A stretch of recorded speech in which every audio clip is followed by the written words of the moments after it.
I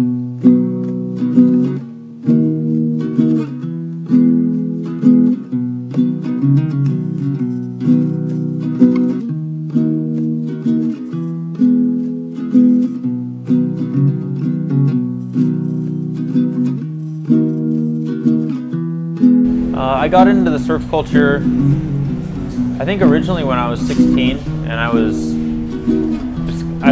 actually got Surfer magazine before I even started surfing, and I always thought that even when I go to the beach, I would bodyboard, and the surfers would have their own section, and you kind of felt like you couldn't even go into the surfer section unless you surfed. So I was always like, I want to be a surfer. And so when I was 16, I got my own board and actually went and I'd go surfing by myself to try and learn. I come up with ideas, and I think I'm inspired by surfing in a lot of ways. So even if I'm doodling or drawing, I think of surfing. And then for photography, like I first really started getting into it when I couldn't surf, and I really wanted to still be a part of surfing, and the feeling that you get surfing and being at the beach, and that's why I started taking the photos, was just to still be around that even though I couldn't participate in it. So it's a way for me to kind of connect with that stuff without actually being out there.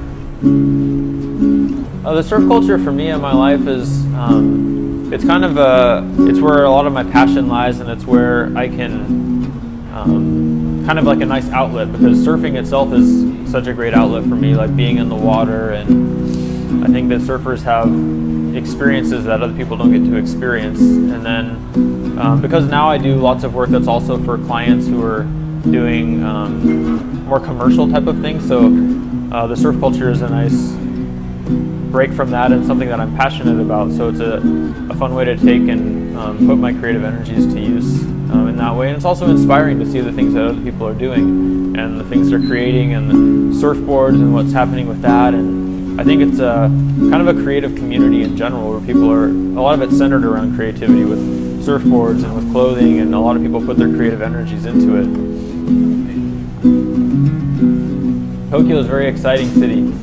I think that the stores in Japan are really inspiring because they're so well curated. So you go into the stores, and it's the attention to detail of everything is something I noticed with a lot of things in Japan. Like all of the details people pay attention to. It's not it's all well thought out. I think the products turned out really well. It was neat for me to come over here and then see how the art that I did in my house, where then it's just the concept or an illustration, and then to see how you guys integrated that into the products and made the t-shirts, and how you put the designs on the t-shirts, and how you envision. It was kind of like, I felt like my vision was combined with your vision, and it was a good collaborative process. So it's neat to see how you guys took what I did and had your vision for how to put it on the products.